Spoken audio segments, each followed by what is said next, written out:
What a lovely day!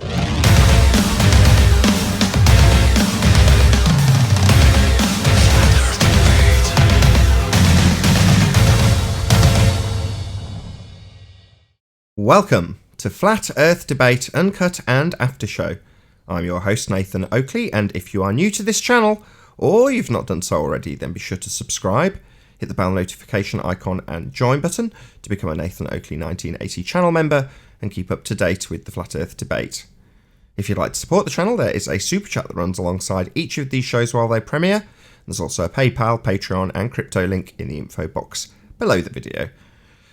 Speaking of Patreon, I'm going to do a quick shout out to all of you who do support me on Patreon. So a massive shout out of appreciation to Abraham Mohammed, Adam, Adrian Quintana, Alistair Main, Blue Ridge Ranger, Burn Fat Till My Stomach Is As Flat As the Earth, Chow Young Cat, Dank, Dave Rakia Gafford, David Robinson, David Wayne Foster, Daz Studio 68, Edwin Johnson, Erwin Jennisons, Felix Hung, Fireball X, God Rockin, Henrik 86, Joshua Balsimo, Kirsten Smith, Liam Nedrick, Life is Short, Maria Neelands, Matt, Missouri Bear, Nagara, Naibai, Guitar Craig, Renee, Rob H, Sally Ballis, Silver Umbrella, Skeptic 936, Texas Mike, The Real Gabster, Tina Baker, Tom Herkins, Unbelievable Productions, and Windrider. So a massive shout out of appreciation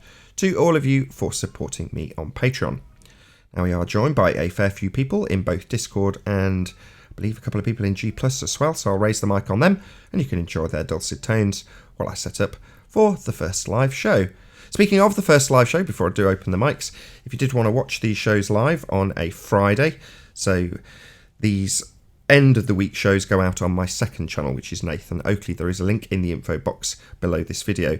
They do get switched off as soon as they finish broadcasting live, so you do actually have to be subscribed and watch them live on that channel.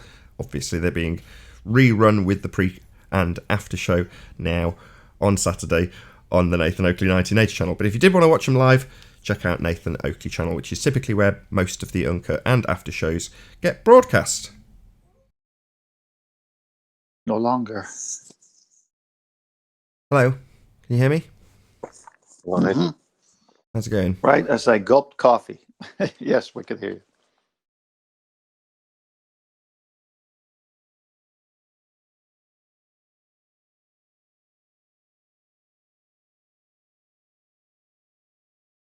Jolly good. Yep, what's new? What? Since yesterday, how are your kids doing? Did you get any sleep? No, last night I did reasonably well. My wife didn't, but as a result, I'm a slightly better off man than I was yesterday. Good. Yeah, it's hard when kids are sick. Listen back to yesterday's show, and I'm definitely not on top form. You did fine. Did fine, but there was a few points in the conversation where I'm trying to explain that somebody's equivocating between gas behaviour and liquid behaviour, and they're using the word fluid. But occasionally I get mixed up and use the word fluid where I mean liquid. So, now, well, a few people have picked up on it.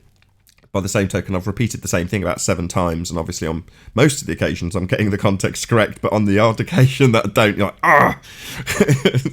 But there we go. That's lack of sleep for you.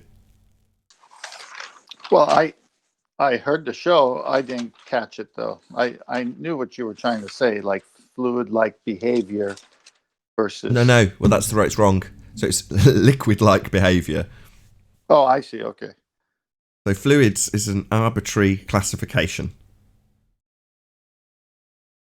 It's used to equivocate. See, that's such a fine-tuned... I see what you're saying, yeah. Yeah, it's just used to equivocate between bonded molecule behaviour and unbonded. That's all it's used to do. But people want to... Paulie used to call this, or still does, majoring on the minors. So a minor mistake that I might make in my wording will get focused on intently by the fundies, and they'll miss the entire point, which is how can you have gas pressure without a container. So in that instance, they're describing some of the effects of gas pressure in terms of weather, and they're saying, well, that's a flow of air, i.e. gas can flow. You're like, yeah, once it's under pressure, But how do you have the gas pressure in the first instance is the point of the discussion, as opposed to majoring on the minors. But there we go. Well, the overall, I don't think I've lost, which is the fact that you have to compress it, push those particles really tightly together to create that transformation type of situation. It's not the normal situation. Sure.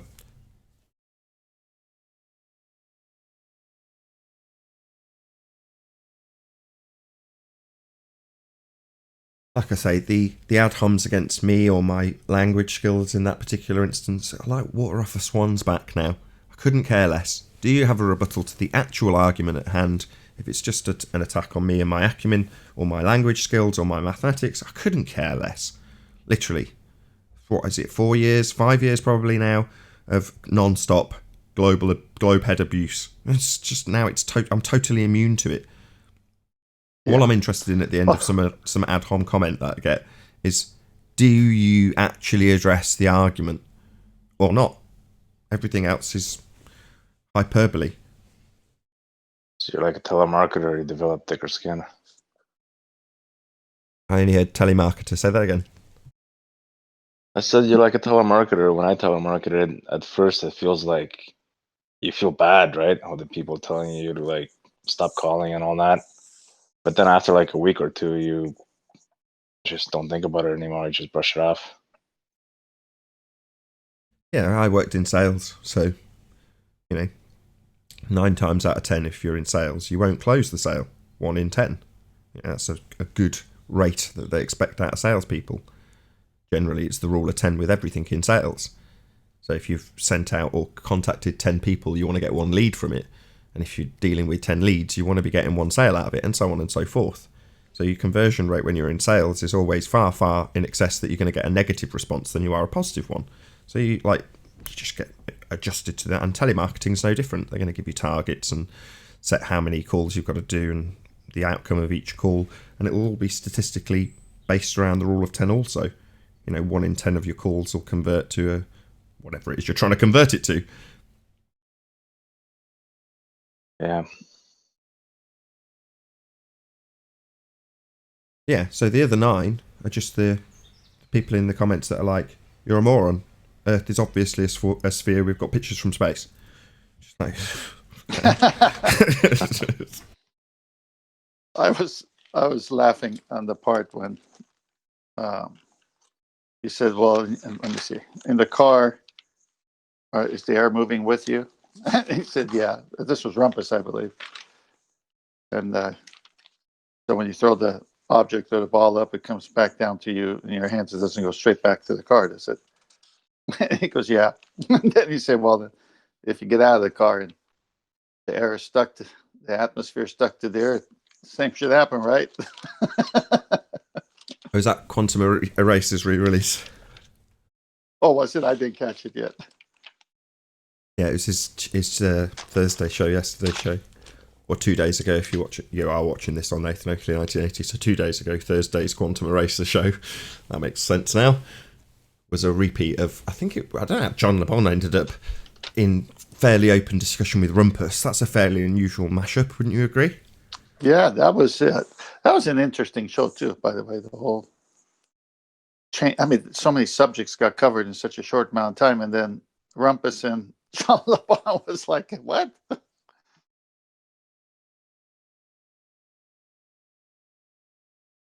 Yeah, so you get a direct challenge of, do you think the moon landings actually happened? And you've got Rumpus's response, of course. We have been to the moon. We. No one on the panel. Not him. We. Yeah, that was interesting. Speaking of majoring on the minors and using words, well, I meant. Good morning. Hey, How's Paul. my mic coming through? How's my Nice. mic coming through? Not bad at all. Yeah, much better, Mike. I don't know about that. It's just not It's crackling. the same mic. Yeah, it's just The not same crackling. one. Well, you sound better. Might be So, sounding better because I'm getting over this cold. Okay. No, Yeah. sometimes it has a literal, fairly severe crackle on it. Well, let me know if it ever happens. I'll try to reset or something if I'm coming on like that. It's just general, so I think it's just when it clips, it distorts. It's got quite a hard clipping rather than... It doesn't have a nice soft clip to it, so it just distorts when you go over the gain level, over the limit. So my point was, Nathan, on that back and forth about the bus, the air, and then going outside, is that they experience reality, that gas pressure and airflow, east, west, north, and south. But you go outside, the wind is blowing from all directions. They can't even touch reality and say, oops, well, this doesn't quite work like my analogy in the car. No, but they'll square the circle in their own mind. I like that the subject matter has moved on to this slightly of recent days. You know, the idea that the question, why would they lie to you, was kind of always posed in such a manner that it removes you from any guilt and puts all the onus onto somebody else that's either in charge or in some way technically responsible for your being deceived. And of recent, we've been saying, well, although yes, there are people who are perpetuating this incorrect information, and yes, you could argue that the information was there for you to find out. And when I've said that, I'm like, what, are you part of the Kabbalah? That's what I've had in the comments from that sort of statement. But nevertheless, it's like, no, I'm not justifying the fact that we're living in a total nonsense. But by the same token, the journey that we've gone through on this show is to unearth or scratch below the surface level nonsense. And we're still getting it from the same sources. So, in that respect, when you find out where it's not necessarily kosher, you can look at it and go, I can either accept this or make up an excuse or square the circle in my own mind. So when we're putting the sort of information out, like gravity's not a force, but you can think of it as a force, that sort of information that we focus on is fairly overt. Yeah, it's doublespeak, but by the same token, he's still making one part of the statement fairly clear for anybody who wants to listen and not read between the lines. So, like I say, you've got a choice at that point. And if you wander off into the realms of, well, I can explain this in my own mind, I can square this circle with some research, and then you go and figure out a bullshit way of squaring that circle, then that's you deluding yourself. That's you deceiving yourself. And there is no they to answer that question. Why would they deceive you? Well, in many instances, the people we're dealing with are deceiving themselves. And not only that, they're also going to the lengths of perpetuating the deception outwards to other people because they want to kid themselves that they've still got the right rhetoric or that their religion still holds true when it's completely untenable. So, yeah. I can agree with you more. If there was more than 100%, I would say that number, but I 100% agree. It's trying to get people to think for themselves is really the mission, and using logic and reality as their backdrop to say, is this what is being presented to me kosher, as you said earlier? Is this true? And what is true? How do I know what is true? And the person taking responsibility to discern, have some discernment about stuff coming over if they're still watching the satanic TV programming and all that stuff, like, was that real? Did that newscaster actually represent a true story? Or am I going to find out 3 months from now that was all a hoax? Again, I agree with your sentiments, and I'm not disagreeing with you in the next statement, but I prefer a slightly different tact, which is to never even consider it at all. I'm slightly aggrieved at the fact that I feel forced to take notice of the coronavirus. That's how ramped up it is. And most of the things that are similar to that, they come and go without me even knowing. Even major events, like whoever's, quote unquote, running the country. Half the time I don't know. And then an event like this comes and you're like, oh, is that who's in charge right now then? Because I don't know. I've not got a TV, I don't watch, and I don't care. And I intentionally sometimes go out of my way to remove myself from it, remove all the RSS feeds and, I don't buy papers, I don't read magazines, I don't read news articles online. I try and steer clear of it all. But then, I said this a couple of days ago, for some reason the Apple iPad has updated with a little widget screen that if you accidentally swipe right, just comes whether you like it or not. And on that little widget screen, it's got time and date and various other useful reminders from your own stuff. And then it's got a tiny little 2-inch news RSS feed. And that's, exposing me to garbage. I'm like, I don't want this. I just turn it off. I don't want it. I don't care. Yeah. Now on that level, you're approximately describing a true situation for you. But let's talk about people who I run across who don't watch TV, don't keep up with the news, and now the phone is ringing and, well, what's going on? I go, well, what do you mean? And they want news because they have avoided it, and now they see all this chaos, but they have no reference point because they have shut out the whole news for years. Like they'll say to us in the past, well, we don't watch the news or we don't keep up with those things. We just live our life. I say, okay, that's cool. And now it's not cool because the big frightening thing that they've done is frighten them that they don't have any basis to go by. So what I'm saying, like you said at the end of your statement prior to giving your summary, was I agree with you as a whole, but here's where I'm at. Well, what I'm saying is when someone's telling you that the atmosphere is turning with the earth, it's like, well, first of all, I don't sense the atmosphere turning. I don't sense the earth turning. Wind comes in all directions. What the heck are you talking about? I'm talking about that kind of reality check everyone needs on every subject. So if someone says there's a leak in your front right tire, and I said, dummy, it's my left rear tire that's got the low air pressure, not my front right one, I'd be able to just call them out. I'm talking about basic logic and just basic things where people don't nod their head and go, oh, okay. No, challenge. Make sure you're getting the true story. That's where I'm at on a more basic level. Sure. I mean, what I want to find my way to is obviously, what's the word? Confirmation bias, that's one. So I'm trying to confirm my own bias at the moment, which is to say, when there's a piece of seeming predictive programming, I will give you an example of this in a second, then does that mean that there's a nefarious Mr. Bad, the boogeyman, at the end of that chain of command that's instructed that piece of particular predictive programming to be perpetuated out into the masses? Or is it just one dude that's got a job to do and does it and has no idea or comprehension that in any way he's brainwashing people? Now, the example is on the BBC back when I was growing up. So you sort of think, well, what's programmed me? What was something that always made me think Earth was a sphere back when I was a kid? Well, the ident for BBC One was a spinning globe. So I thought, let's have a look at that then. Let's go back. That's one of my earliest memories of sort of overt globe programming. So you can take one of two paths in terms of your confirmation bias that you're trying to achieve in this instance. One is to say, let's look for the evil guys who are brainwashing us at the BBC with globe programming.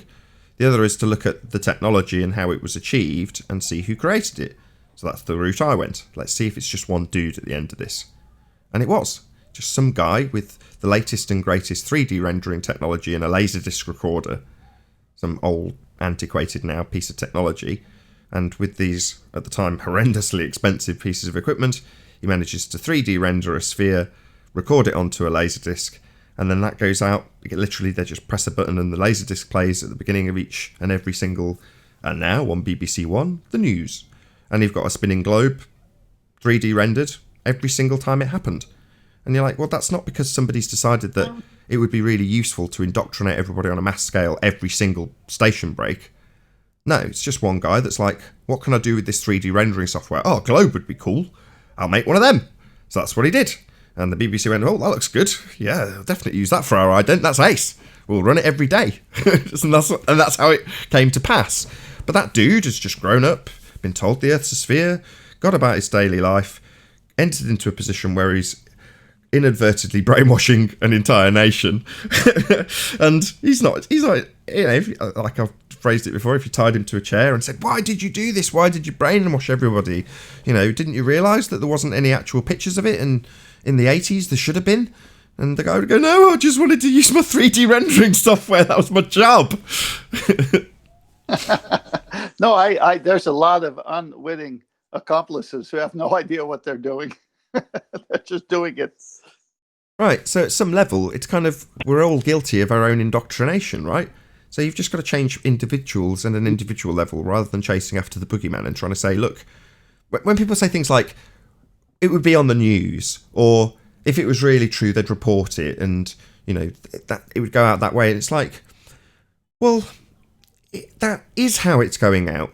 When Philip Schofield was the guy who interviewed Mark Sargent. When Philip Schofield says things like, well, why waste all the money on NASA CGI? That is instantaneously him telling an entire nation, probably 6 million plus people watching at that particular moment, that NASA's using CGI.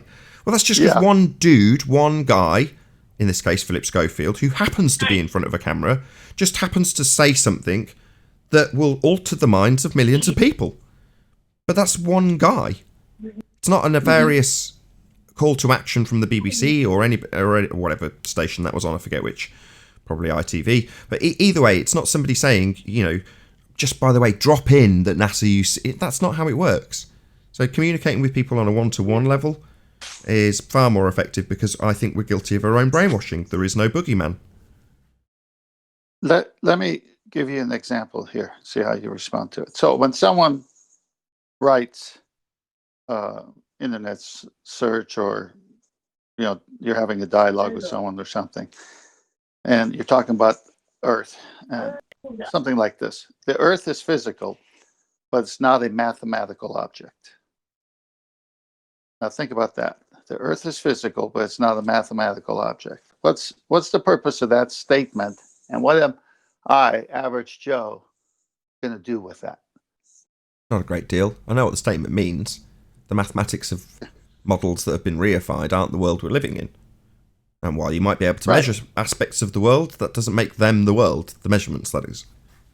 Right, but at the same time, there's a group or a segment that says the only thing true is mathematics.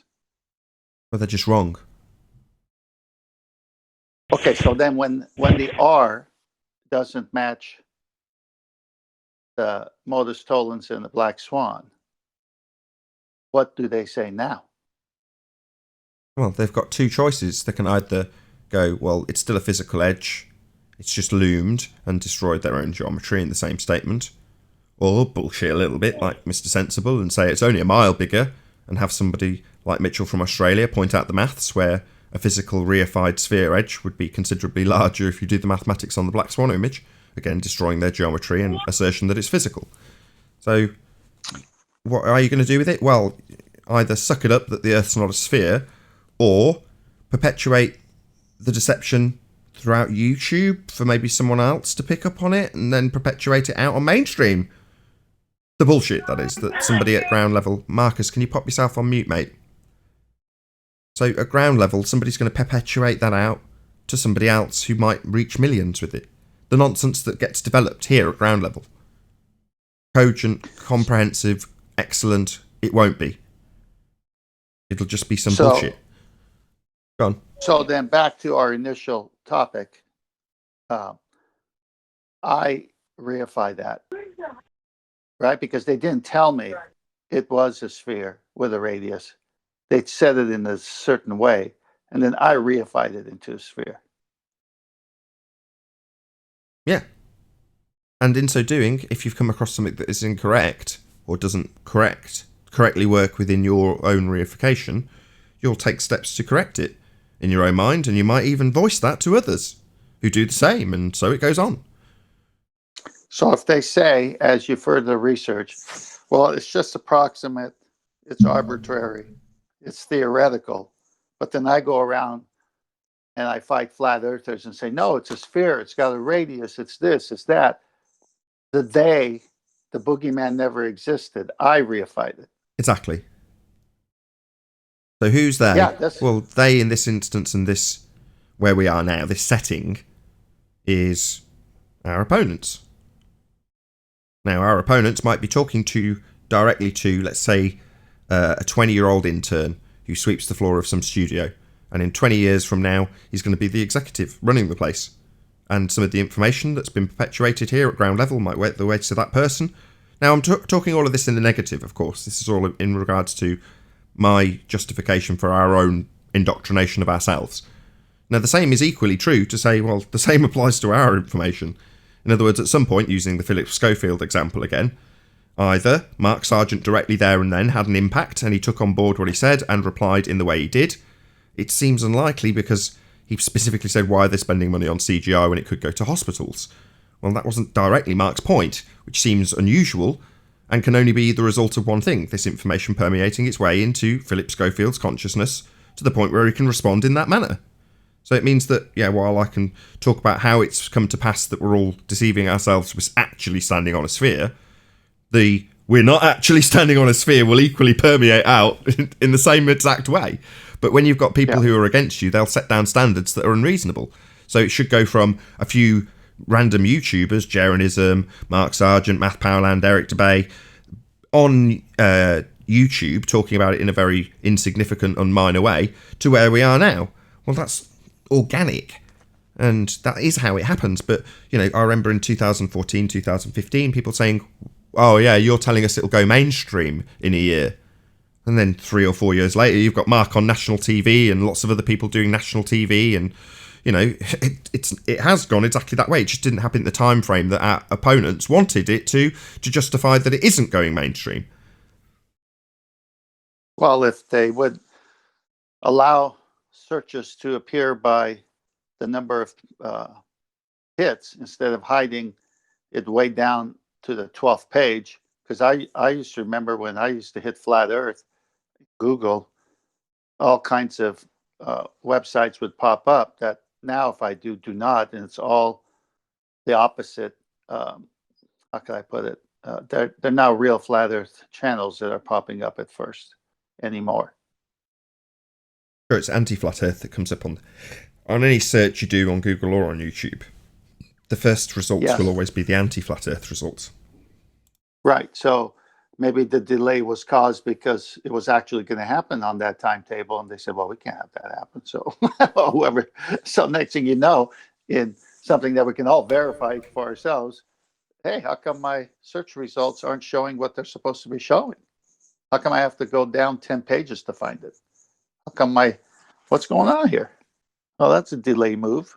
This shouldn't happen if a search engine is not biased or just going to allow for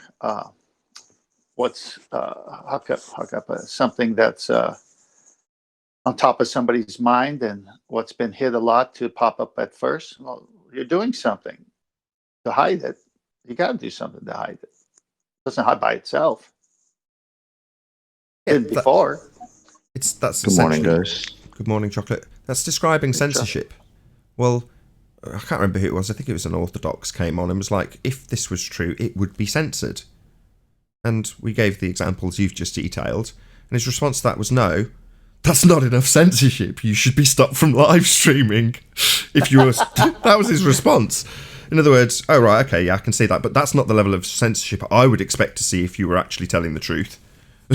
I'd expect it to be far more severe than what's actually been detailed as actually overtly described by them in conferences as them censoring us. That's not acceptable. An overt demonstration of them actually censoring you? Hell no. They should stop you live streaming. Maybe lock you up. Then I'd take notice. Oh, gosh. But they're terrified. They're all terrified. They're all conspiratards. Our opponents are more conspiratorial than we are, it seems. I think so. I do. It's trending that way for sure, at least in the conversations. Even in some of their rebuttals, they, project onto us how we are describing the Freemasons or the New World Order, and you're like, no, we're not. I mean, I'm not. Maybe there are other flat earthers out there that talk about those subjects, but I don't see it as prevalent where I'm looking and searching. But it's just projection. In other words, you're a conspiratard. You think that the notion of flat earth is something that's going to be perpetuated by the Illuminati. And you want it to seem that the reverse is true. We're saying globe Earth's perpetuated by the Illuminati. Now, like I say, there might be examples you'll post in my comments and go, here you go, here's a person that's doing that also believes the Earth is flat. All right, well, talk about your stereotyping fallacy. That's certainly not the What if a attitude truck here. driver? What if a truck driver at a truck stop perpetuates flat Earth? Does that mean all truck drivers are? Yeah, exactly. It's a stereotyping fallacy.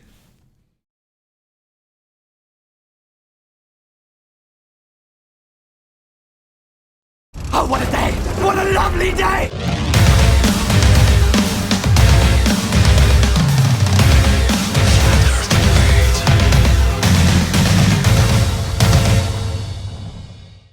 Welcome to Flat Earth Debate Live. I'm your host Nathan Oakley, and if you are new to this channel, or you've not done so already, then be sure to subscribe and hit the bell notification icon to keep up to date with the Flat Earth Debate. If you'd like to support the channel, there is a super chat that runs alongside each of these shows while they are live, and there's also a PayPal, Patreon and crypto link in the info box below the video.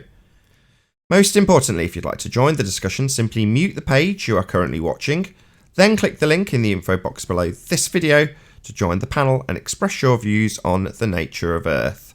If you do join, please don't swear.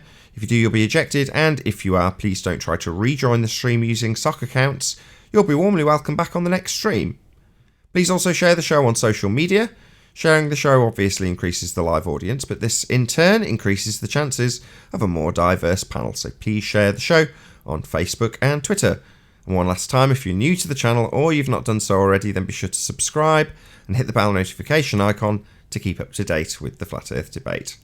Now, we are joined by Righteous Force, 10th Man, Chocolate Sane, Paul Hall and Quantum Eraser, along with a whole bunch of people in Discord. So welcome one and all. Good morning. Very good Friday morning. Good morning. QE's up early this morning. Happy Friday the 13th. How's it? think It's that's Friday the right. 13th. Might get some Jason Huey. Voorhees reruns. Thank you. We already tell somebody to shut up. Kiwi's up early because chocolate possibly. milk was served early. Good morning, Arwin. Oh, Friday for those of you watching live, Saturday for those of you watching on Nathan Oakley 1980. Let's do some housekeeping. Any signs of a physical, geometric Earth curve edge?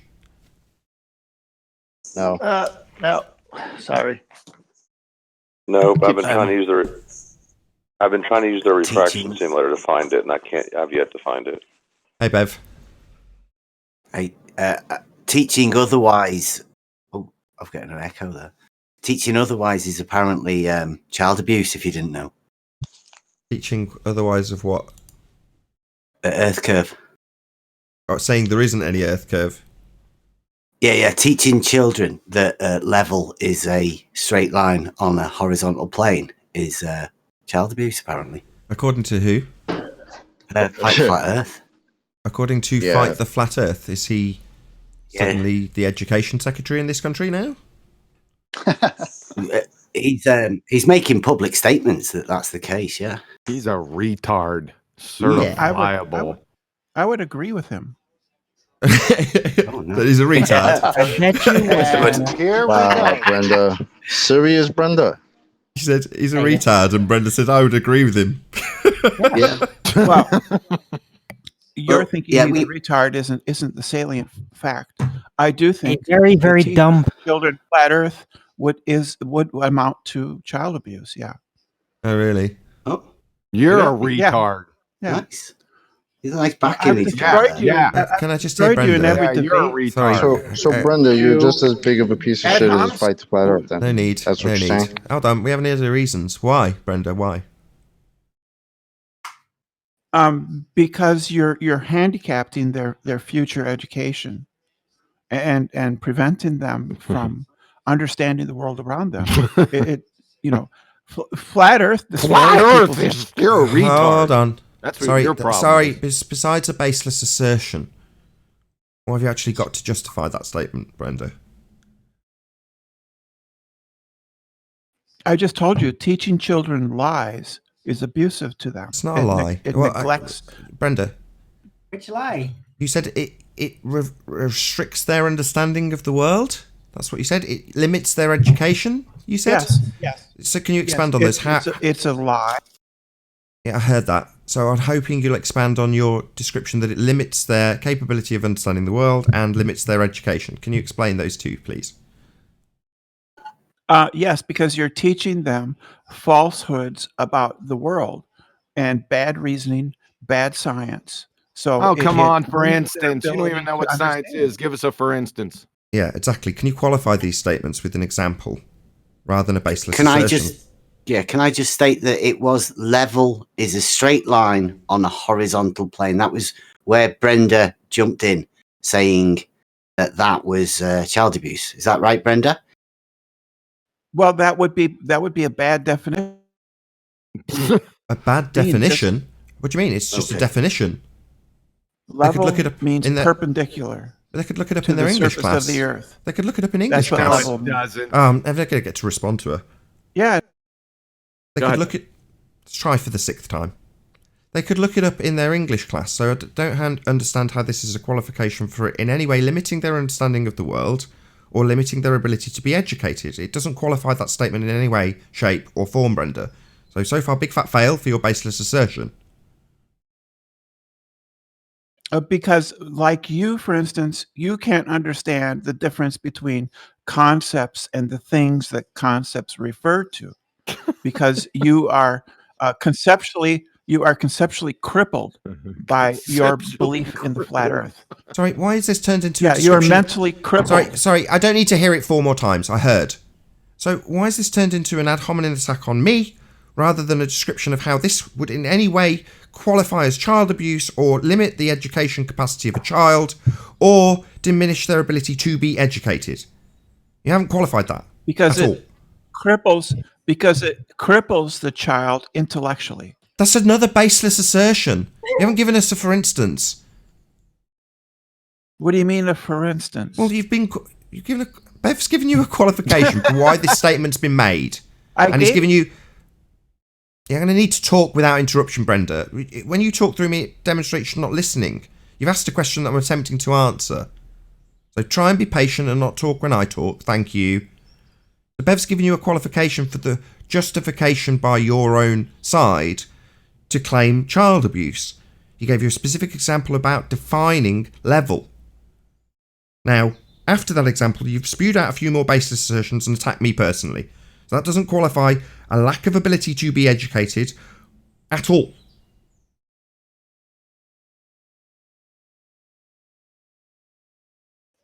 Okay, are you finished now? Yeah, we want an example. Support your claims. Don't be a village idiot. Well, if you teach your children the basic concepts that you teach about flat Earth, that child will be intellectually crippled. Like because they what? will It's lack another baseless assertion. They will- Brenda, I'm going to kick you out if you just keep That spewing gravity- baseless... Stop talking. Stop. I'm talking. The host. That means you're not. So, Brenda, you've just continually spewed baseless assertions without giving any cowbell, any qualification, a for instance, in quantum erasers terms. So we'd need you to actually back what you're saying with an example. I've tried to help you along with Bev's example because he gave a specific detailed description of level and then was told that would be child abuse if you told it to children. Your response to that was, that's a bad definition. Because, like, in the dictionary, they're going to have bad and good written above these definitions? No, that's nonsensical. So you're yet to qualify your baseless assertions and you're making more. And then attacking me personally. So, do you have anything, Brenda, or is this the end? Can we move on with other housekeeping questions and accept that this is definitely not child abuse beyond the baseless assertions of village idiots that don't qualify their claims?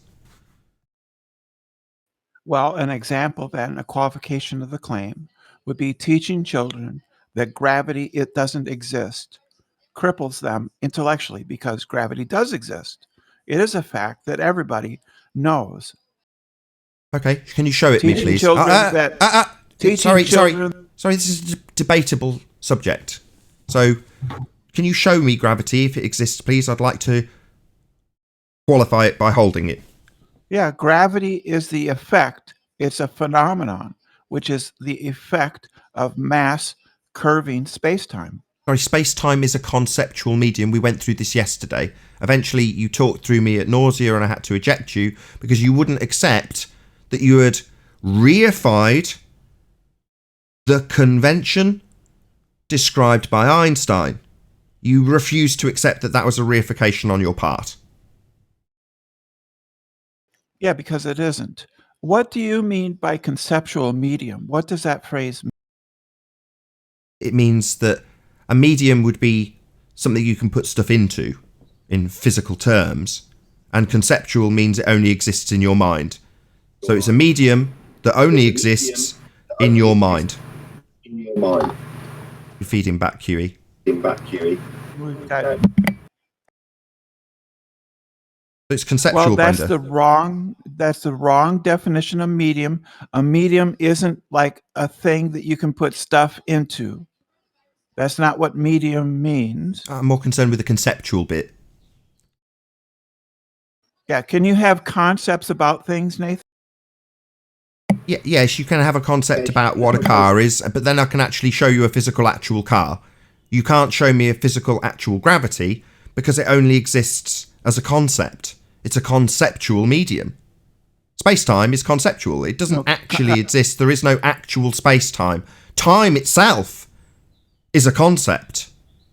So you're never going to show me space-time. And yesterday when we discussed this, you said it's all around you. And I explained, like love. Love can be described as being all around you. But it's just a concept. I can't give you some love. It's a metaphor if you want to describe touching somebody as giving them love, because love is a concept, like space-time.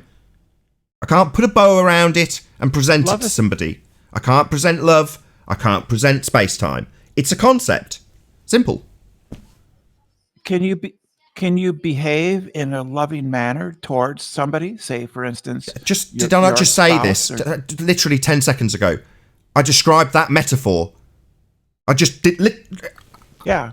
Am I nuts? Yeah. Did I literally not just say that 10 seconds ago? That would be a metaphor.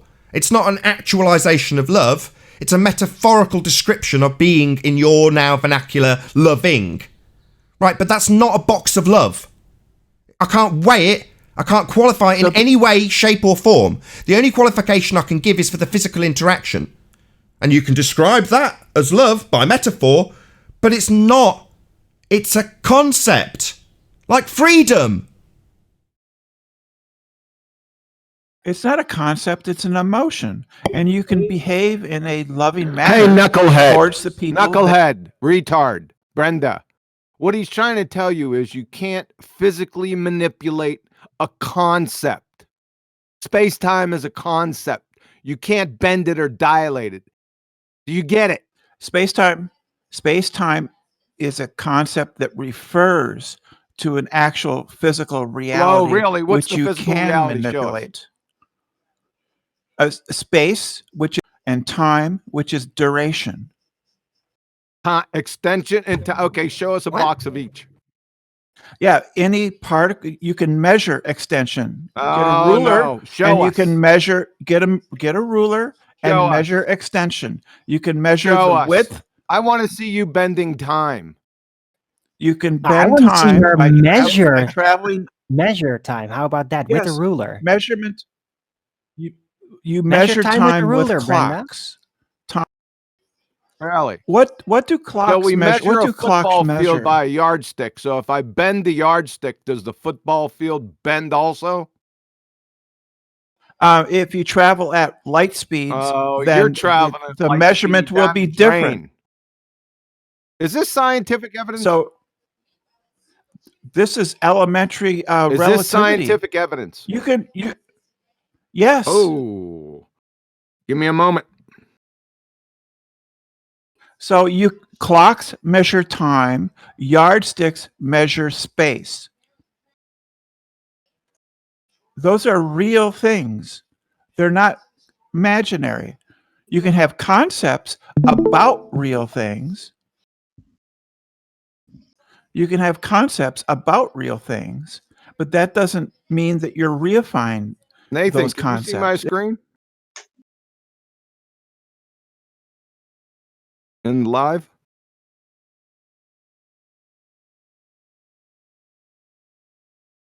It's not working for me, Kiwi. It's not working? There's nothing coming up. The join stream's coming up on Discord, but there's no screen coming up. Nathan, can you see my screen? No, it's not working this end. All right. I'll jump out. I'll jump in the hangout. All right.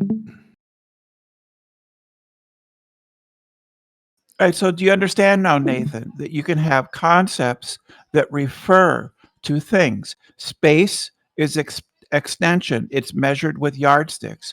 Time is duration. It's measured with clocks. Right. So how do you now Hold on, measure Arwen. space-time? Because it is kind of a singular just one thing. second, Arwen. in I'm that holding my conceptual tongue. realm. I'm holding my tongue because Kiwi's grabbed the reins. He's just swapping servers. Okay. Yeah, I've well, got- there's a pause. So I've got you All on. right. you can There's not measure- a pause. Sorry, Brenda. So, Brenda. Einstein gravity. Go ahead, Nathan. That's it. I'm just trying to get control. Go ahead. So, Einsteinian gravity. We want scientific evidence for that. Natural phenomena observed, please. Einsteinian general relativity postulates that Natural gravity phenomena is observed, please. is caused. Don't bend- give me general relativity. Natural phenomena observed, please. We're going to scientifically validate it. Yeah. Yeah. Natural phenomena The observed, phenomena please. that we observe is the bending of space-time. That's the No, can you observation. show it us then, please? Can you show us that? Yeah, that was in the Eddington experiment in No. 1909. Brenda. We're not at experiment stage. Right, so I don't want to hear about experiment. We just want to hear about the phenomena. Now, in physics, it deals with the physical. Things that actually exist. Physical things. Now, mathematics deals with the abstract. Not physical. Abstractions. Now, we want to know, first and foremost, what's the actual thing we're dealing with. I dealt with it yesterday when I asked you to show me space-time and you failed and just told me it was all around me like love. So now we're asking what we can actually see, and your natural phenomena is something that's conceptual. Bending of space-time. I can't bend time. Neither can you. You're not a Time Lord. You're not Doctor Who. None of us are going to be bending this concept.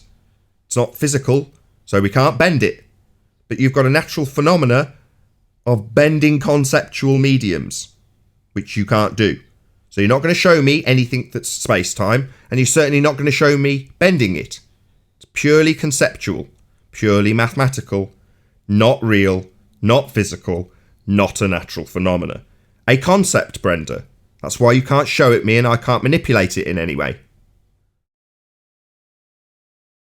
Yeah, we can. So one test of relativity was Eddington's 1919 experiment. I've just about, said, first the step. sun Brenda, deflecting. stop. Right, the scientific method is set out very specifically. And the first step in the method is to observe a phenomena. The reason that's the first step is because the whole point of the process, the scientific method, is to elucidate the cause of an effect. An effect is a phenomena. So if you're going to try and figure out the cause of a phenomena, you first got to see a phenomena. I'm asking you where the phenomena is, and you're telling me about an experiment. Now that's step 3 in the method. It's you trying to vary and manipulate something you think caused the effect and seeing if it actually does. That's an experiment. We're not there yet. Second time I've said this. It's going to get tedious if I have to repeat it a third and fourth time. The first step is to observe a phenomena. You've said space-time, and like yesterday, I've pointed out that you can't show it me. You just said it's all around me. And I've said, no, it isn't like love, it's a concept. So we're not going to go to an experiment to extract out a phenomena. That's step 1. Experiment is step 3. So don't give me a phenomena from an experiment. That's not how the method works. Please don't bastardize science. Just give us the phenomena. Oh, what's that you haven't got space-time to show us? Because it's a concept. Yes, we've already gone through this, Brenda. You just refuse to accept it. Because it's your religious belief. So you must reify it in the face of us pointing out that you can't physically show it us. Space is extension and time is duration. Show it to Space us is measured or shut up. Show it to us. You or can just shut measure anything up. around you, and it will have Show it to aspects us. of I'm gonna space mute and your time. dumbass. You put those two Aspects of ideas Show space it and to us time. right So now. I measure something, and you're saying it's got aspects of space and time when I measure something with a ruler. So I measure something with a ruler, and then I've got to what? Reify the concept that has got aspects of space and time in it? Both mathematical constructs that aren't in physical existence? What, I've got to reify those things, have I, Brenda? Because you say so? Because you've got a religious belief that you reify? No, it's a concept, Brenda. That's why you can't show it us. And you're telling us about doing a measurement with a ruler and telling us about the concepts you reify in the form of space and time that are associated with making a measurement with a ruler. Now, there's no space-time involved enough I run a ruler down something. Space and time aren't in existence in physical terms. They're concepts. Oh, do you agree that length and breadth exist, don't you? Oh, yeah, Brenda, length and breadth. Sorry, we don't have Those are pseudo... real? I'm talking. Those are real? I'm talking. We don't have pseudo-Ramonian for space, length, breadth, depth, and time. So that would be your Einsteinian mathematic. Last chance. Talk over me again. I'm going to kick you out. That was the Einsteinian edition of time. A concept. So then we end up with bending of length, breadth, depth, and space-time. No, Brenda. It's conceptual, mathematical, invented by Einstein. Not real, not physical, not tangible. A concept. You can measure a thing's length and breadth, and it persists Just in kick her time. out. Therefore, you're measuring its time. That's how Really? time is measured, Okay. by persistence. How much time By is its there? persistence, How much its time? duration. How much time is there in a cubic meter, please, Brenda? Cubic meter is space, not time. Sorry, you just told me when I run a ruler down something, time and space are factors I would be considering because you told me to, because you reified those concepts. Now I'm asking you, given that you've told me specifically only 2 minutes ago that when measuring something, I will be factoring in space and time, according to you, you religious fundy zealot, how much time is in a cubic meter? As much time as it takes you to measure it, because Oh, it doesn't really? blink out of So, existence. so how much Doesn't time blink there out is of in a cubic existence. meter depends on how good you are with a tape measure. You're a fool. No, You're a complete no, retard. that's not what I said. That's what you just said. How long it takes you to measure it. So how swift I am with a tape measure is dictatorial to how much space-time there is in a cubic meter. You're insane. The object you're measuring persists in time, does it not? Sorry, how much time is there in that cubic meter? Yes or no? If I measure my table, it persists in time. And how much time is there in the volume of your table? That's a non sequitur. No shit! It's a fucking concept, you daft bitch! No fucking shit, it's a non sequitur. It's nonsensical because time's a concept and space-time has been reified by you batshit crazy idiots. So yeah, it's non sequitur, as the penny finally dropped, you stupid idiot. I can measure the time portion of a table Brenda, you've by already measuring I'll go on then. how Go long on. it Go on then. persists- Go on how then. long it You can measure the persists in time. Get someone write that down as a quote. I can measure the time proportion of a table. How much time Yes, is there in a yes. table? You complete I will moron. remember that, don't worry. You never cease to deliver better and better idiot quotes, know. Brenda. Better and better stupidity every time I you can come do here. that. I can measure the amount of time in a table. Yes, I can. You complete retard. Do you have any idea how stupid you sound? You're just beyond stupid, Brenda. It's like, it's almost painful listening to you.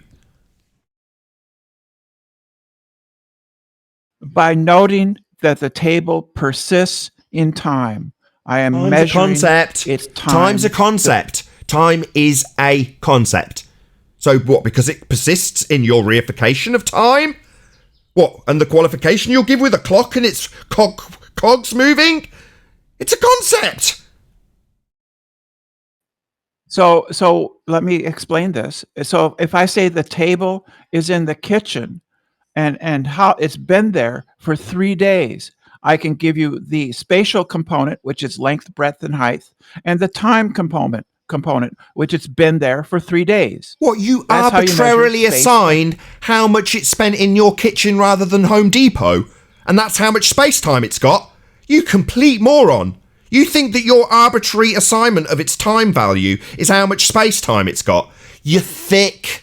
Like, literally, you're telling us how you square the circle by acquiring a table, and then the length of time it spends in your vicinity is its quantity of space-time based on its physical dimensions and duration in your presence. You complete retard. That's what science is, Nathan. It's Oh my God. Science is the establishment of cause and effect based on naturally observed phenomena. It's not how much bloody Brenda time there is in a table based on how much time it's spent in her kitchen. This is nonsense. That's not science, you total moron. You're just insulting us. that's why teaching your children flat Earth is. That's why being a globehead retard is Wow. definitely detrimental for your children. How dare she thou spew that us explaining to her that time's a concept about half a dozen different times, and her telling us that she can qualify how much space-time there is in a table, is a justification for telling us that we abuse our children when we explain what level means. No, Brenda, never have children, because it's not going to work out well for them with you telling them that a shoe is a phenomena. Yeah, you would be abusing your children by telling them that science is telling them that a phenomena is a shoe, or that you can qualify how much time there is in a table by how much time it's spent in your kitchen. Don't abuse children by ever talking them to them about anything ever, Brenda.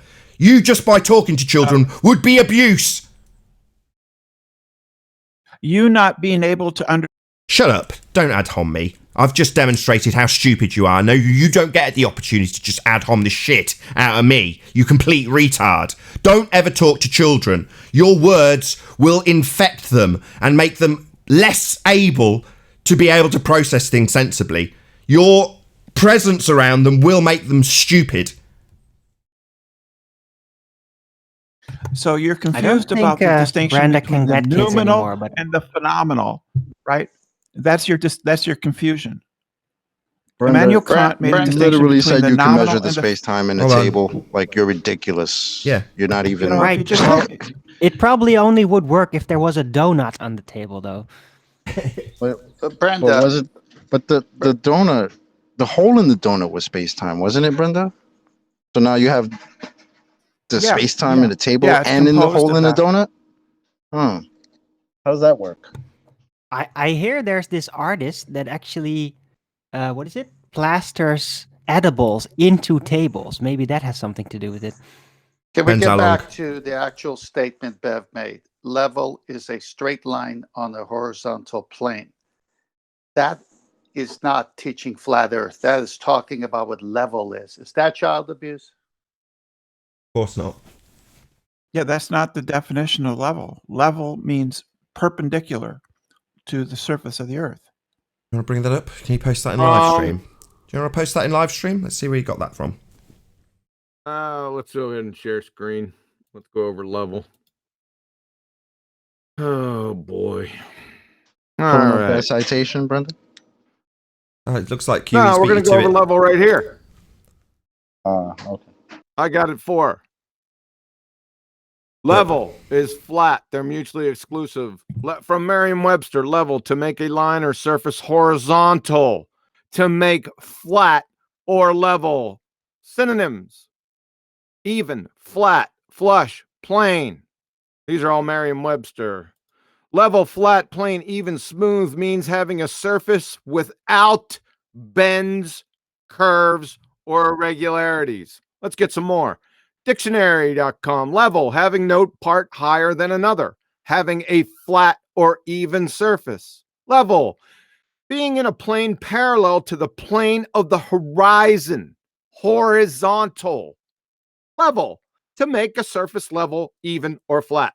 From Cambridge, level, not rising or falling or higher on one side, but even in all directions, horizontal or flat. Level, something that is level with something else is at the same height. Level, to make a surface flat. There you go.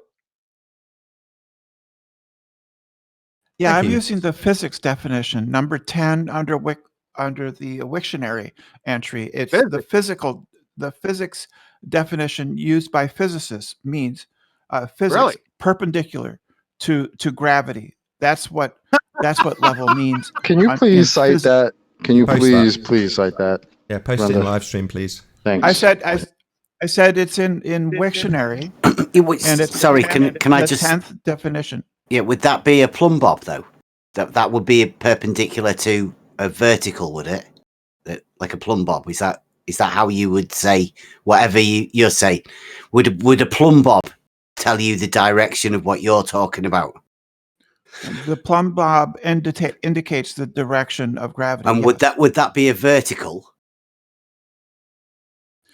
It's a vertical line that would indicate that the surface. Yeah. So what's Brenda? What's perpendicular to a vertical, please? It's not perpendicular to a vertical. That's not what it is. What was it perpendicular to then, please? You just said gravity. Hold on. The gravity is a plumb bob, is it? No, gravity. Gravity is not a plumb bob. Hold on, QE. Just Bev and Brenda, please. Gravity is not a plumb bob. No. So how would you determine what you call that thing? The direction of gravity? So a plumb bob would indicate the direction of gravity. Right. So what that would be vertical, wouldn't it? Because that's what a plumb bob is in reality when we use it. A plumb bob indicates the direction of gravity. So vertical, right? Yeah. He just keeps on saying the same thing over and over again. Gravity. We just went over gravity, right? There is no gravity. It's a vertical, isn't it? That's what a plumb bob does, Brenda. And perpendicular to vertical is a horizontal, isn't it? So even in your statement, you are saying horizontal. You do realize that, don't you? The way you would measure if something is level is by using you would use a carpenter's level, right? And you would align it with, say, the 2x4, the piece of wood, and it would be perpendicular because it would line up. The bubble would line up between the two marks, right? It would indicate that it is perpendicular to the force of gravity. The plumb bob indicates the direction of gravity. Doesn't exist. Gravity's not Brenda, we covered this yesterday. Gravity's not a force. Yeah, you just said it was perpendicular. Sorry, hold on, Bev. We covered this yesterday, Brenda. You said it was perpendicular to the force of gravity. Gravity's not a force. We went over this yesterday. It is. It's a vector. Gravity is a vector. Brenda, we covered this on this show. Space-time is a concept. No, it's not. It's physical. Yes, it is. And it gives a vector. Brenda, may I remind you that you've told us that the amount of time in a particular area, in this case, an example, a table, is the amount of time it spends in your kitchen. So let's not be qualifying how real space-time is when you can't show us beyond a qualification of how much time a table spent in your kitchen. That's not really scientific evidence of gravity, and gravity's qualified by your priests as not a force. So this plumb bob is definitely not perpendicular to the force of gravity. Let's just get that clear. Feel free to continue, Bev. Okay, so no, see, a plumb bob is a tool in reality that is used by people, and what it does is it indicates. What does it indicate? What does it indicate? Vertical. What does a plumb bob indicate? A vertical, Brenda. Right. It indicates the direction of gravity. Right. No, Brenda. I'm going to kick you out. You didn't acknowledge what I said. We said it to you yesterday. It's not a force. Your own priests say, George Musa quote, gravity is not a force. Now, you can think of it as a force. You can. That doesn't mean it is, or that anything's being forced perpendicular to anything else with this force, because it's not a force. Now, I appreciate that you're following instructions from George Musa. You're thinking of it as a force because he told you to.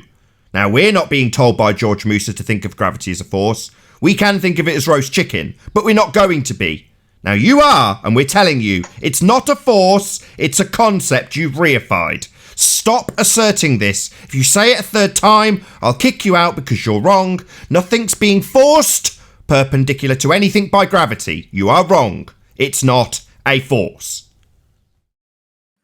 Gravity is not a force. Yep, It that's is the correct. bending of space-time. So let's which not worry gives about what's forcing objects anything within the perpendicular. We don't need to gravitational rehash field this, a Brenda. vector. Brenda, we don't need to rehash this. We discussed it earlier. We don't need you to reify all over us how you take this concept of space-time and tell us that we've got a gravity well with an assumed R-value sphere Earth being pulled to the bottom of it. Your concepts and ideas about how the world works don't bother us because they're not physical and actual and real. And you don't have a force pulling this plumb bob perpendicular. So let's just move on with Bev's point, not spew back into your concepts of space-time. We don't need to hear it. Your fantasies are irrelevant.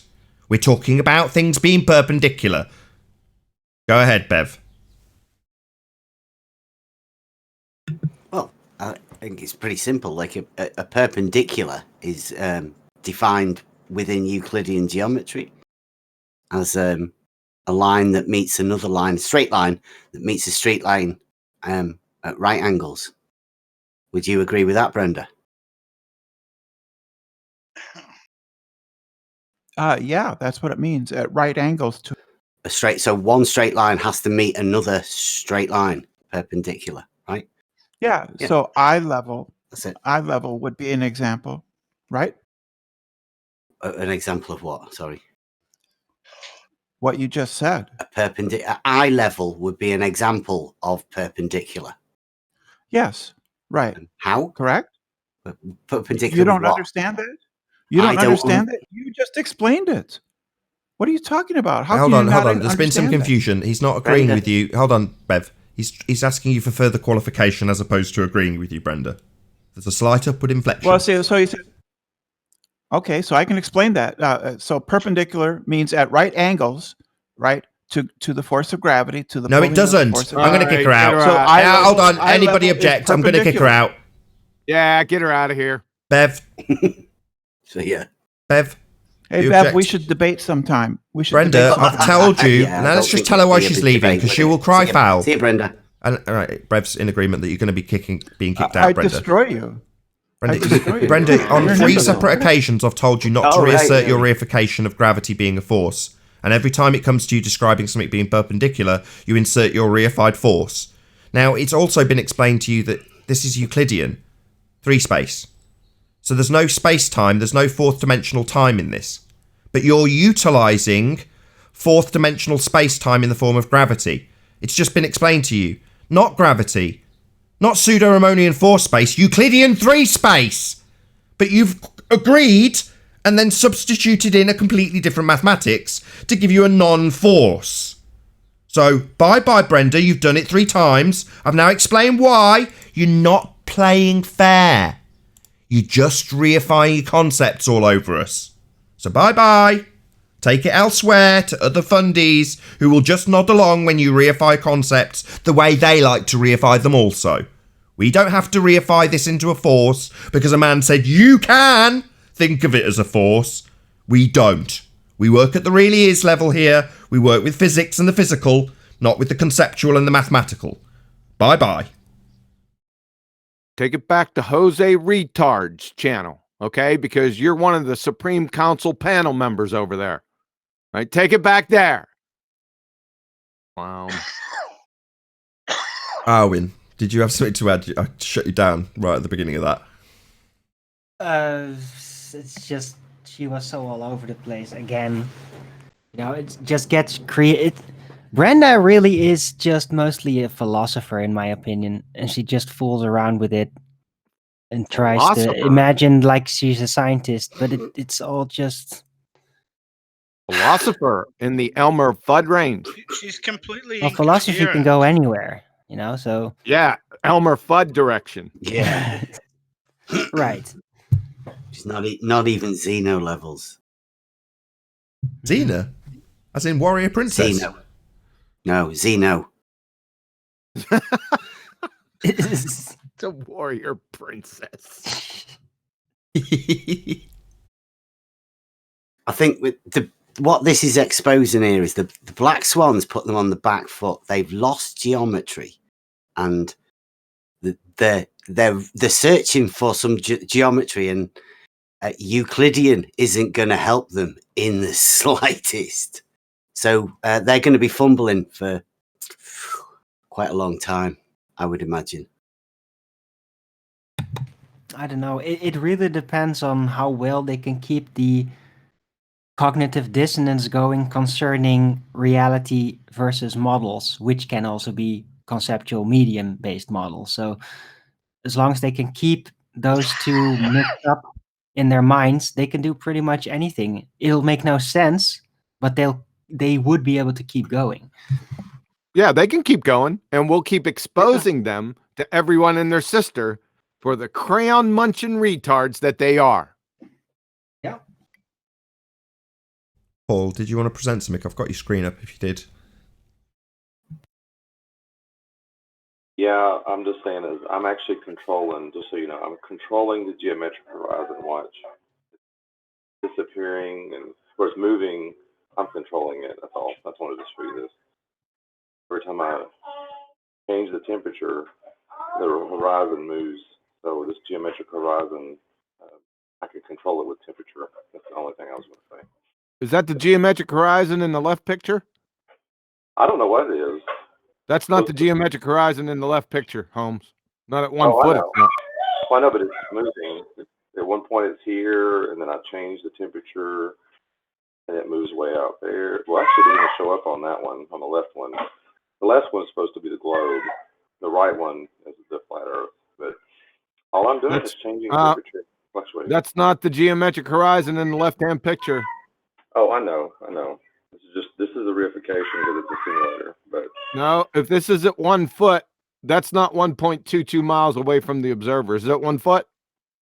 I'm not sure what I haven't figured out how to do the observation height. All I can do is show them. All I can do is play with the temperature. Like, I don't know if you can see this. There's like altitude meters 1 foot, or like 0 meters above the surface of the water. I can adjust the temperature. I can change the target, like the target off in the distance. So I can change it here, which I have played with that a little bit. I don't know if the height is on here either. While you're having a fiddle and a look for that, I'm going to shout out a couple of super chats. So shout out to Alexander. He says, my table weighs 2 hours. Thank you very much for the super chat, Alexander.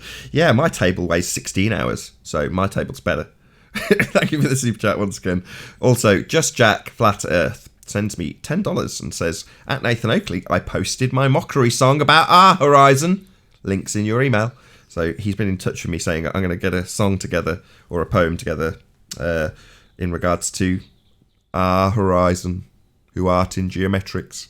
So I'll look out for that, Just Jack. Hopefully I'll get to listen after the show's finished. So thank you very much for letting me know, though. Really appreciate your support. If you've uploaded it to YouTube, I'll see if I can get a link mirrored or something so you can get some people come and actually check out your channel. But if you haven't uploaded it, upload it. Thank you very much for the super chat. Just Jack Flat Earth. Yeah, I can't. I don't know how to adjust the height, so I don't know how to do that. Height of the observer on this. I don't think you set it up for that. So, but this temperature can cause the horizon to do a lot of wonderful things according to the own simulator. Just temperature. I'm only changing one value here. Notice purpose. Actually, oh wait a minute. Didn't looks like the oil rigs are behind the horizon with this slight temperature variation on a flat surface. That's interesting. I would say that's pretty close on the left to the claimed geometric horizon, what it would look like, right? Yeah. At 1 foot. I mean, it's just crazy. I've been playing with this for days, and This is what it looks like when they actually, when you first get it. I will say this. This is when you click on the rigs. This is what they give you, which is slightly deceptive. They do the globe on both sides, and they do, on the left one it shows custom, then on the right it shows standard. If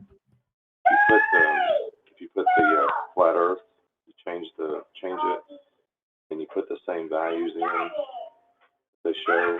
That's what happens. So Yeah, it's not reality anyway. It's just something in the friggin' program that he's programmed. You don't have all the variables taken in account. Why? Because you don't have them. Walter Bisland, he's been playing too. He's been playing with himself for about 3 years now. Well, and that's the argument I'm making to the Globers now, because when they start showing pictures, I say, hey, have you got all the temperature variations going on there? And you know what they always say? I hear it all the time. Zanuck says it a lot. We don't need them. That's their standard argument. We don't need them. We just need observation. And we're like, really? If you play with your own simulator, you have to have them to make your observation, to even determine what observation you're making. So, yeah, this is just a circle jerk. Yep, exactly. So that's the point I wanted to make. This is just a reification. That's all it is. Cool. Quick shout out to Matthew Stevenson. He says, I would like to purchase a redundant horizon next to my lakeshore property on the moon. Also, Brenda is at dawn level. Keep up the great work, FED team. That would mess up our arbitrary... The rate scale. Yeah, that would mess up our scale. Scale. You got problems with that scale. Yeah, that scale might need readjustment anyway. We all appreciate that the scale was meaningless and just for fun. Yep. But we can spend 20 minutes adjusting it if we wish. but we can think about it like it's not. And it was real. Think about it like it's really important. Loads of people have moaned and said that dawn level shouldn't be dawn level, it should be Sean Hawkins level. And now we've got Brenda being classified as a dawn level. That's a complete paradox now within the scale. It doesn't work at all.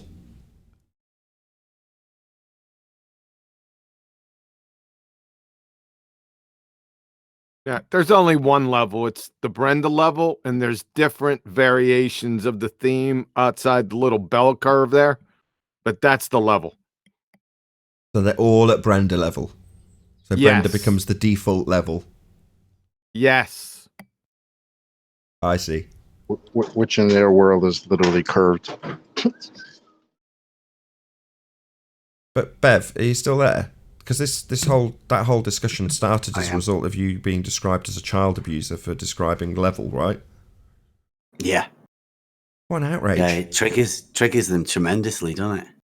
Bev, I give you a lot of props, man. I dealing with that guy again the way he did.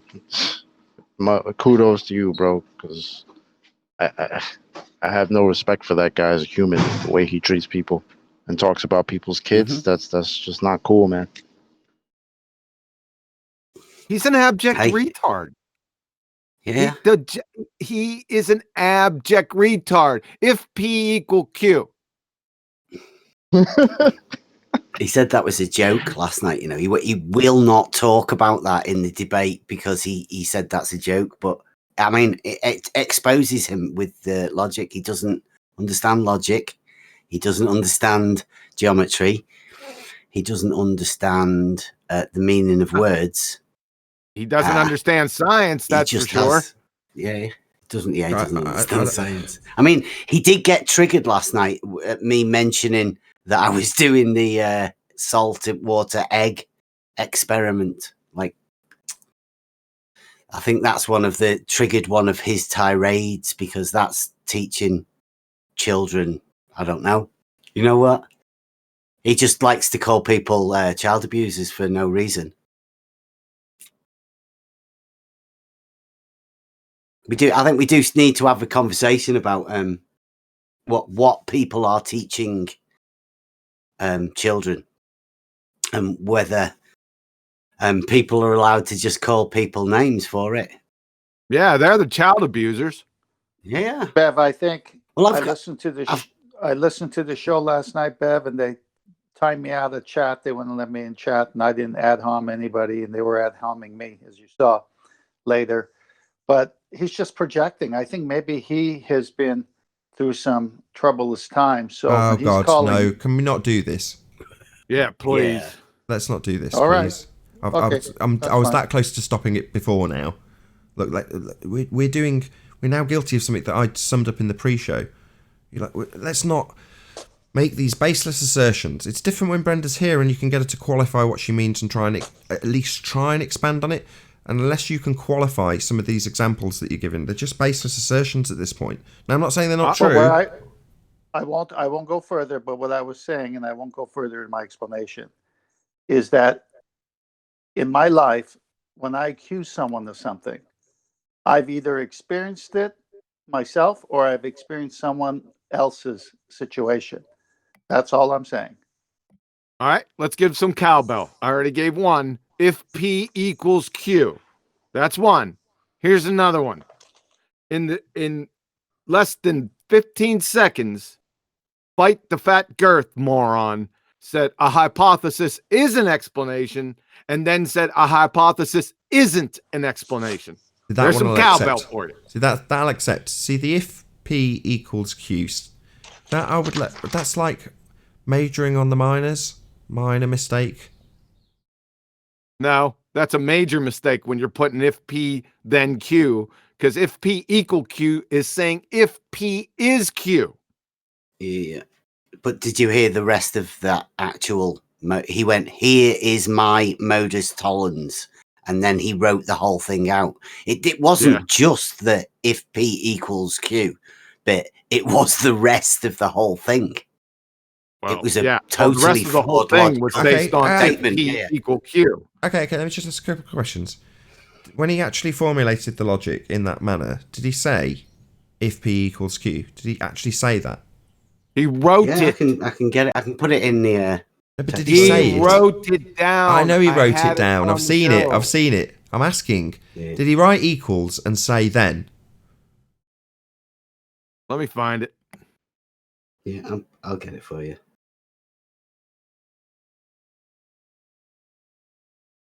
If he verbalized it, wasn't very pleasant. If he verbalized it in the way it's written, I'll say this isn't majoring on the minors. He's a moron. However, if he just wrote equals and was saying if P then Q and just wrote an equal sign, then it's no big deal. Now his other statement: if P equals Q, there it is. It's in the live stream now. But did he say it? Do you want me to read it out for you? The transcript. Do you want to look at it? I want to see that. I want to hear him say it, because if he's just written equals and said if P then Q, then that's a minor formatting error that I would. It's just majoring on the minors. Something I criticised of them for doing on us. All right. In light of me. Here's what he said. Go ahead. QE. Yeah.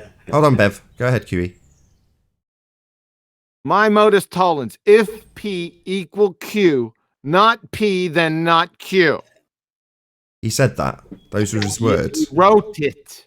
I know he wrote it. I'm getting nowhere fast here. Yeah. Carry on with the rest of it, though. Work it through. You want a soundbite as opposed to a. I want to know if he just wrote equals because he didn't. It was his version of shorthand for then. I got it on screen. No. Oh, here we go. Are you going to show me what he's written? I know he's written it down. Nobody's getting my point. Mm-hmm. He won't have the conversation about it, so you can find out what he actually meant, because he said that was a joke. Okay, well, it remains slightly spurious. Mm-hmm. So I'm going to say that the next statement that was read out, on the other hand, is akin to the stupidity level of Dr. Phil Bell, who said, a hypothesis, and then in all capitals, is not a prediction, end quote. Professor, very questionable, Phil Bell, 2020. Now that's just stupid, on another level stupid, especially when you've got the tag of professor. But his statement in Fight the Flat Earth's instance was to say that a hypothesis is not a prediction, and then like 5-10 seconds later say it is a prediction. Well, that's just stupid. I put in Master Beast for you if you want to pull it up. Yeah, I had it on screen a second ago. Oh, sorry about that. That's okay. No, thank you for posting it. Can I qualify the geometry bit then? Go ahead. You know, he has the Miles Davis photo where he looks over at a suspension bridge from a certain height, and it says on it, the eye height of the camera is 210 meters, and the top of the bridge is 210 meters, and the eye going over is level and horizontal. So the vertical height would be taken at 210 meters. So that would be two verticals touching a horizontal distance across the top. That would be two right angles, and the sea level part, that they were 210 meters above, would make a shape of a rectangle with 4 right angle. What? Hold on. What you've just described is something a flat earther would say. Yes, I know. He said it last night, and I got him to qualify it 3 times to make sure he knew what he was saying. And he said that 3 times. Did you with welcome his Miles Davis photo? Did you welcome him to flat Earth?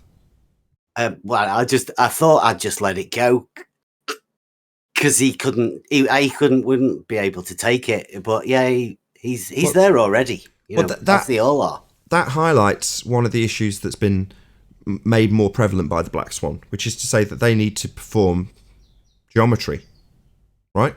Mm-hmm. Well, they are not performing geometry. They got donkey dick tangent, haven't they? They've got nothing. Yeah. In fact, actually, that was one of the things he said. He was talking about his eye level, and he kept saying it was a tangent. And I said, it's just eye level. It's a straight line. Why do you keep putting a curve there, turning it into a tangent? He had no answer for it, because that's what they do. Imaginary curves touching straight lines. There's another one of his jokes in Master B. Let's go over this joke. We'll be going over it tonight on Emma's channel. So I'll just pop it out. It's on screen. Go ahead. So, Bite the Fat Girth, looking at the Black Swan photo, says, "Oh, look, a positive coefficient of refraction." Let's just take that statement right here. Does Craig the Fat Girth moron have a refractometer in his eyes? Huh? Let's look at a more train wreck. So MC Scorpio says, can you give me the math of that, of his coefficient of refraction? The Fat Girth, yes, if you give me the lapse rate in that picture. So what's the problem here?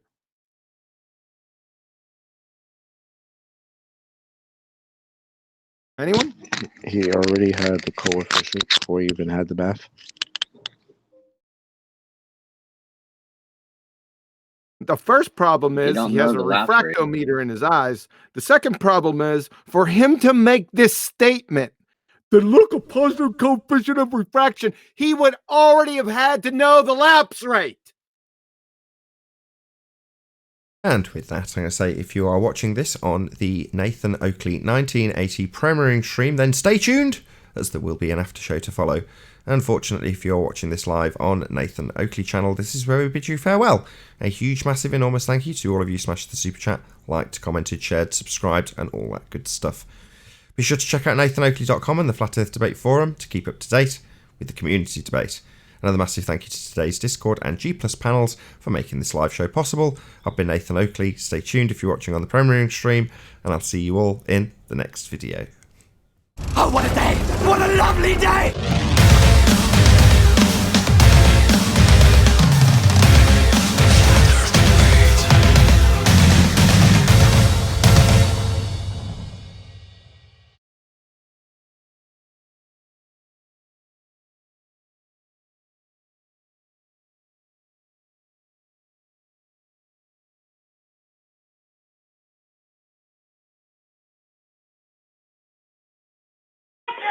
You know, it's funny. There's a religious belief that you can name it and claim it. I think the ballers have the name it and it's so, or if I say it enough, I think it's so. think that they have that same mentality, I believe. Yeah, it's Slick James Johnson, isn't it? Observe and declare.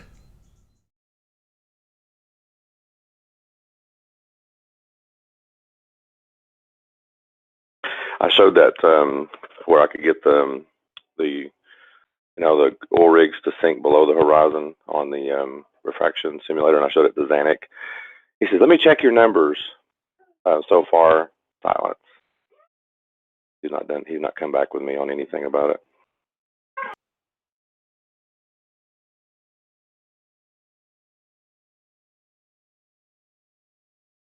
That picture should not even be possible if they're right. So what's he going to come back with?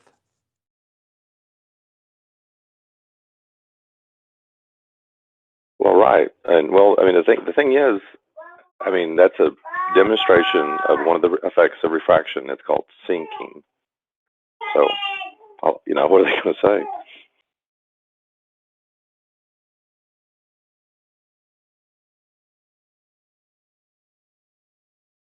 Anybody new in the after show that wants to share their pain? I'm going to have to go and get my lad in a minute, but I'd like to leave you with a question. That if they have a geometric horizon, which geometry do they use to find it? Good question. I've got to go now, so yeah. Ask the ballers, because that'd be interesting to find out from them. I've never managed to find one yet. Also, another one for the surveyors, for the geodetic surveyors. If you can ask them which geometry they use when they're taking the measurements of measuring the land. That's an interesting one to find out as well. Perfect. Before you disappear, are you in Master B? No. I need to figure out a way of getting you. You're on Skype? Yeah. I'll get your details somehow. I'll let you go and get your kids. Okay, yeah. Tony will sort that, or 10th. Perfect. We'll get one of them to add you to Master B. Thanks, Bev. Sweet. Cheers. See you later.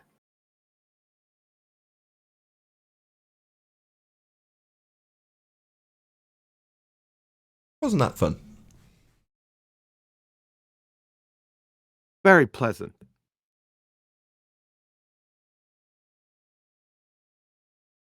Wonder why Brenda won't accept that she's guilty of reification. Because she's retarded. Is it just zealotry? It's a combination of things. We've already diagnosed it. It's fanatical religious zealotry combined with clinical level Dunning-Kruger and retard, and they all play off of each other constantly at light speed.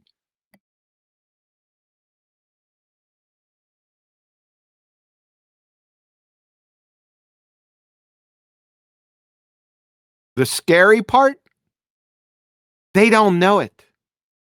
That's the really scary part.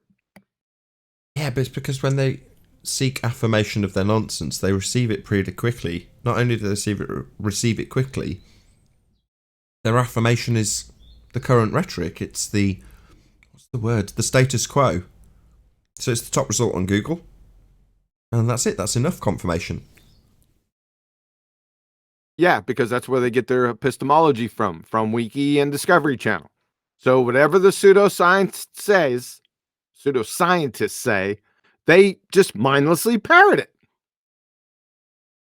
But of course, all the pseudoscientists have contradicted each other, so these morons are going to contradict each other also. We're in a carnival tent. It's a fucking clown show out here.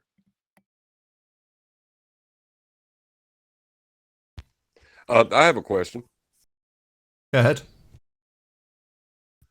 Are they applying infinite R refraction and all these other refractive indexes to their celestial observations?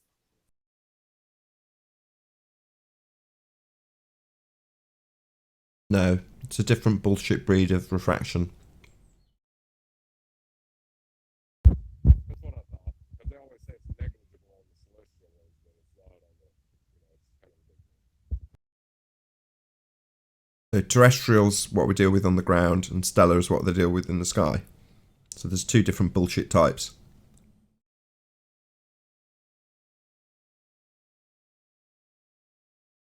Why but don't of we? course, Go on. they don't know what space is. They don't know, right?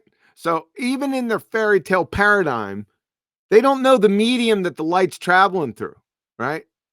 It's definitely, we know for sure it's not a vacuum, right? Yes. They just say it is a vacuum. That's their response to that.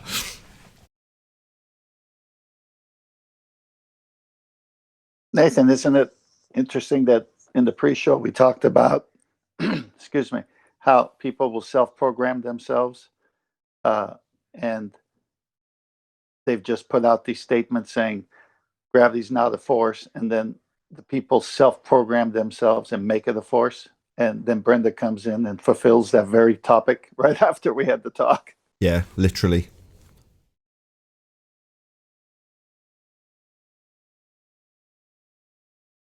But it seems like the method of choice for self-brainwashing is rinse and repeat.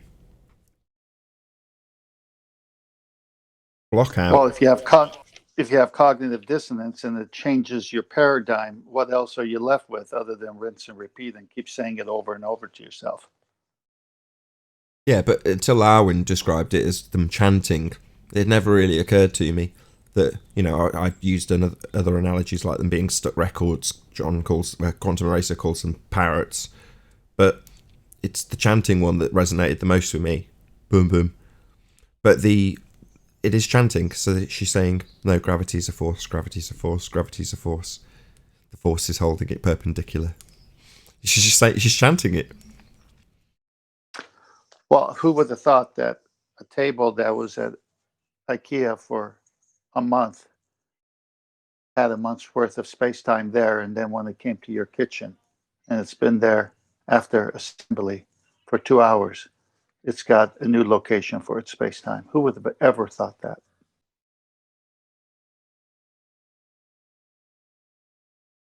Where does that come from?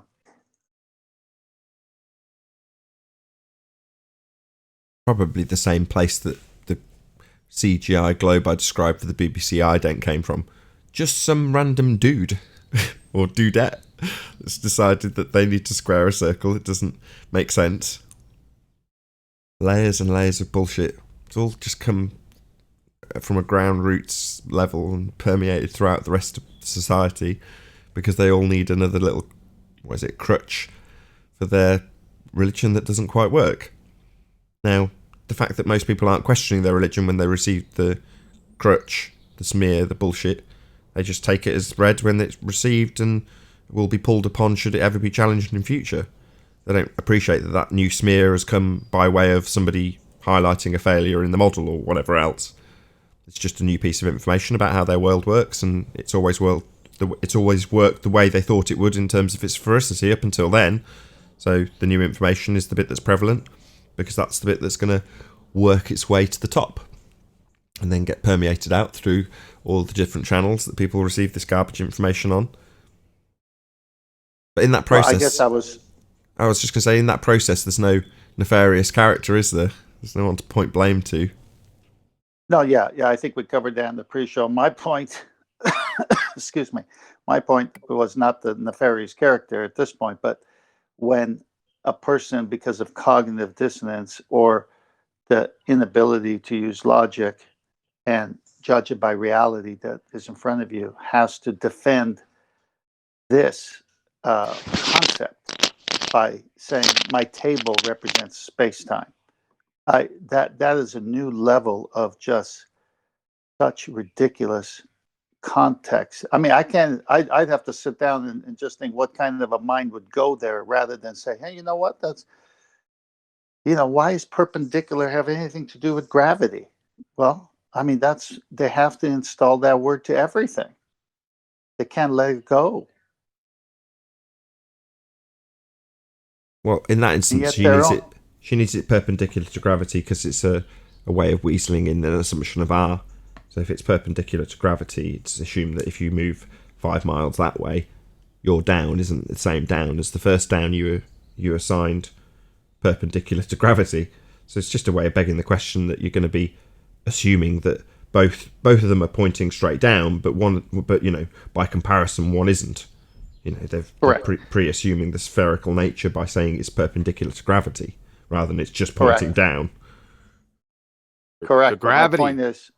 My point is that they're high priests, and in their writings say it's not a force. It's not a force. Well, it doesn't matter. It's not a force. Gravity doesn't exist. So it's not a force. It's not anything. It doesn't exist at all. So no, I agree. I don't know. We're going to have to go through a seance or something, or some type of frigging holding people down and ripping it out by the roots, right? Because it's dug in like an Alabama tick. Just because they say it over and over again doesn't make it frigging exist. So gravity doesn't exist, okay? Thanks. I know that. You know that. They say it does, and at the same time say it doesn't have a force. So they're contradicting the very existence of it by negating it. This is all I'm saying. They can't see that even.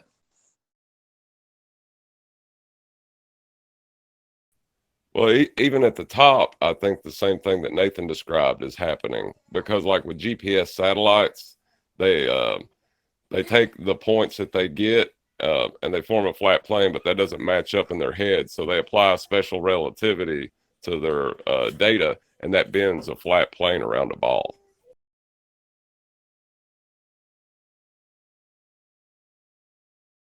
Yeah, I remember them showing that process when I first got into this subject, and what ended up being like, I think it was the 2017 Blue Marble.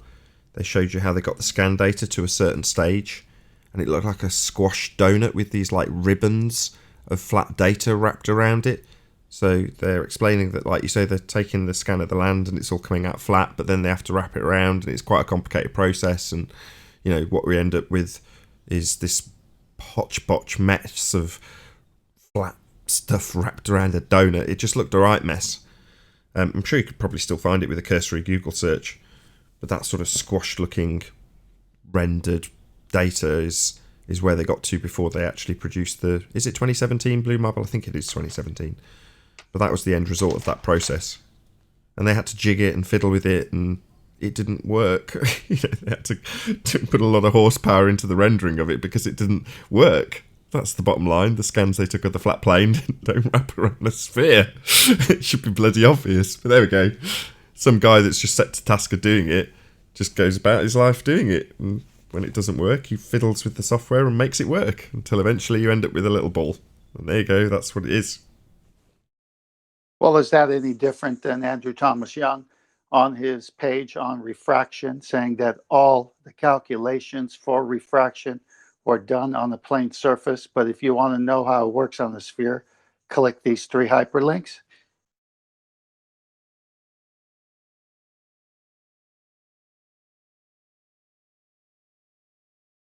Yeah, what are they going to take you to? A description of how the geometric horizon isn't real. It's a thought experiment, and when you're looking at something that isn't real and physical, you can take geometric considerations. I consider it to be physical. Well, on the face of it, if you're calculating refraction and you live on a sphere, why do you have to convert? Don't. You just got it based on being on the sphere. Now you're telling us that you didn't do it on the sphere, you did it on the plane surface, and this is how you convert it to a sphere. Well, if you live on the sphere, you never could have calculated on a plane surface. Yeah. Unless they were doing it in small scale, and you can't really argue that when they're talking about atmospheric conditions. If you're doing it on small scale, you're not dealing with the atmosphere anymore. So, yeah, you're right.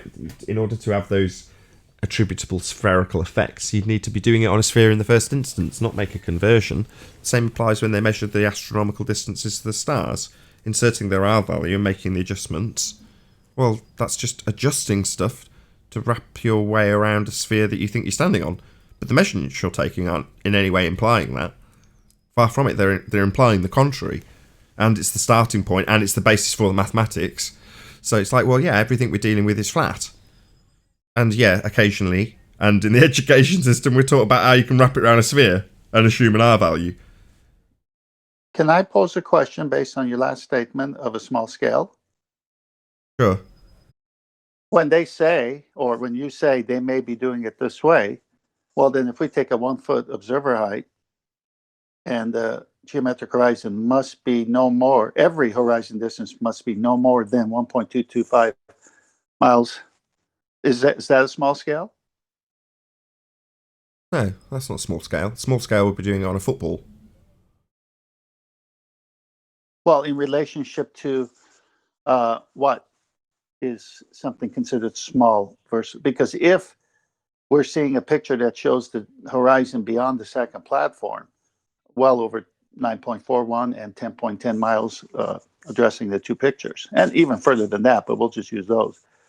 The Earth's radius would have to change at 10 miles to 264,000 miles from 3,959. So to me, that vast change between 1.22 miles and 10 miles, where you're using a camera or even your eyes to see 1.22 miles. You don't see that geometric horizon at 1.22 miles with your own eyes. You don't see a sun setting at 1.22 miles. No, you don't. The geometry is debunked. You're correct. But by scale comparison, if you took a volleyball and set things at given distances, you could calculate how much would be obscured based on the physical geometry of that volleyball. And it would always hold true because it's on a volleyball.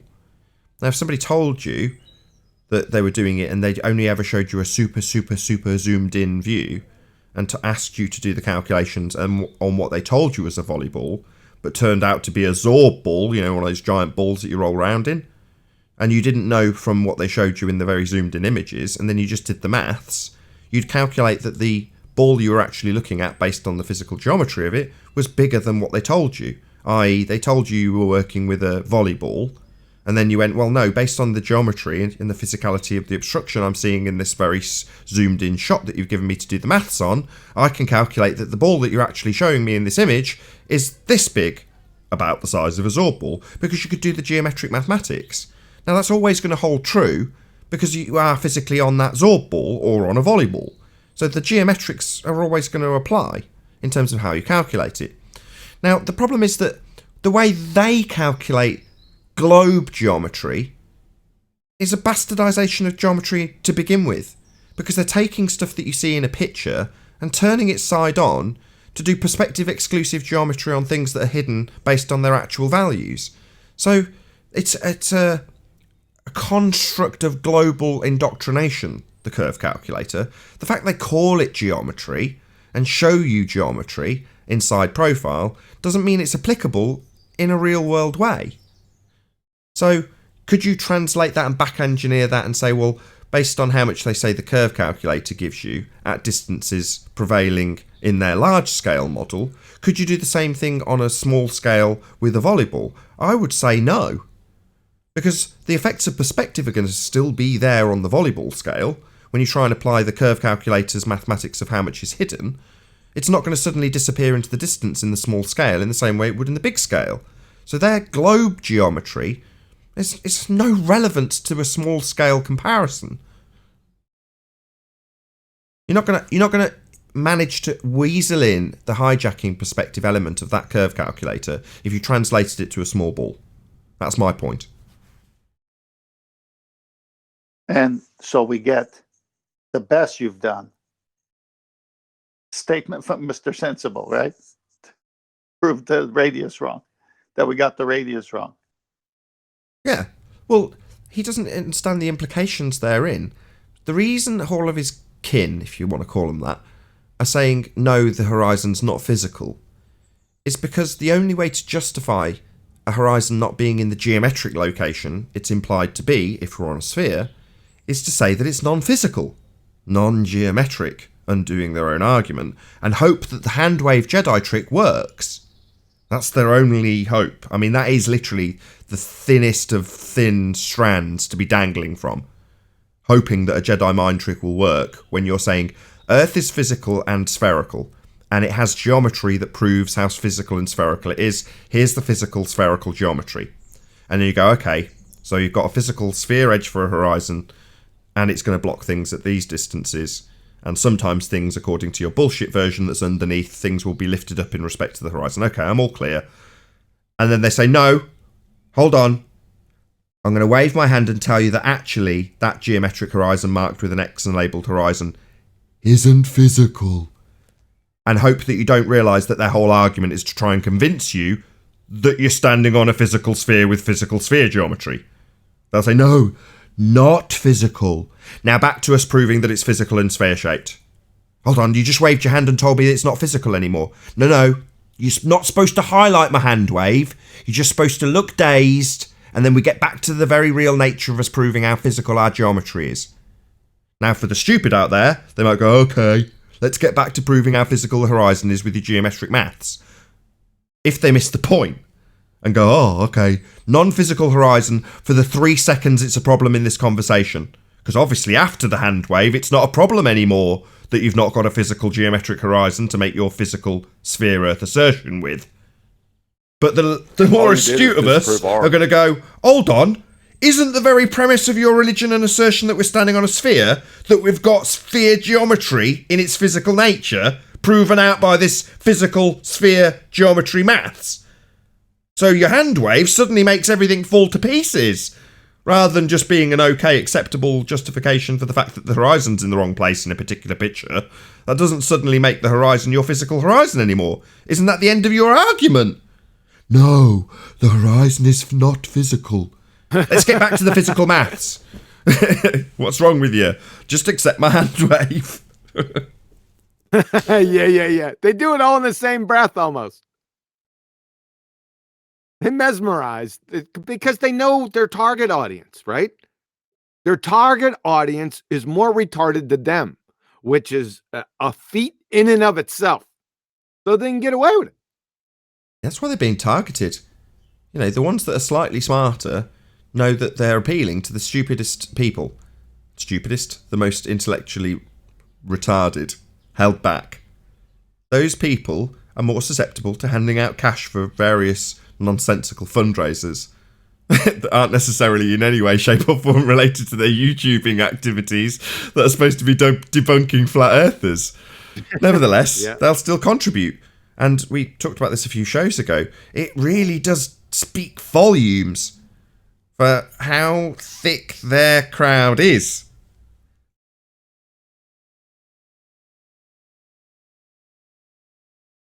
Did you see QE's picture that would go with Brenda's statement of I can measure the amount of time in the table? Oh, I've got it up. I'll get it up now. Stick it up for the audience. Does this tape measure the clock and the table?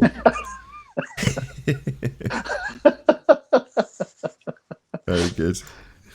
Oh my gosh. A new one. I can measure the amount of time in the table. You must have bought it from a secondhand store then. That class. I mean, she does come out with some absolute corkers.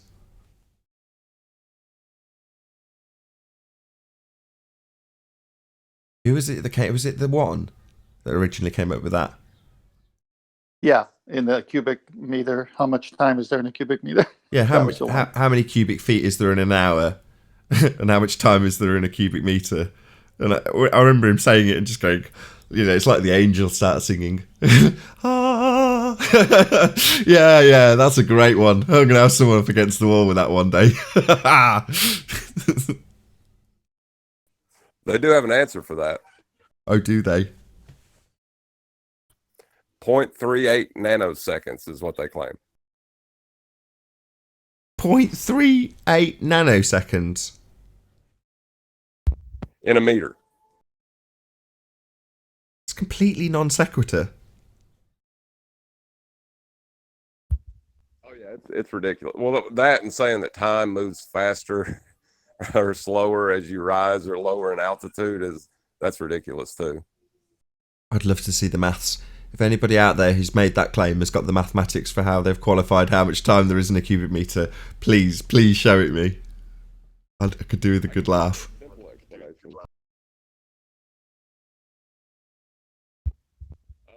has to do with time dilation and how they take their measurements from their GPS. They have, you know, because when you bend bend a flat plane around a curve, you have to dilate time and contract distances. So you could calculate out how much time there is in this room right now, and it would be very little. Very little time here. We better hurry along. There's only so much square meterage in here. I've got a very distinct lack of time.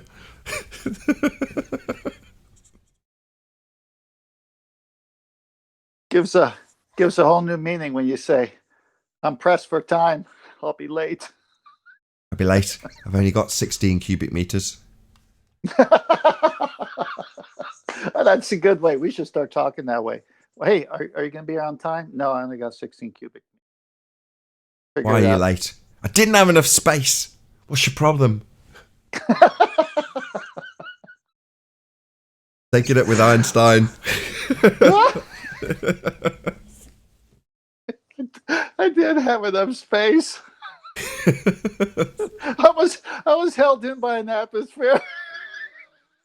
What's your problem? You never heard of a gravity well? Oh gosh. Oh, I had something on that claim. Oh, okay. Basically, what Brenda was claiming is if you take a cup filled with air into a vacuum and run fast enough, the air will not escape the cup. What? That's what the gravity well claim boils down to.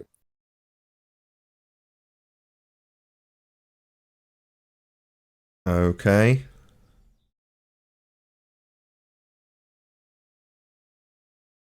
You know, when Xanax says you stick your hand out the window and you can feel like a higher pressure and lower pressure. Yeah, that's where they get that. Okay.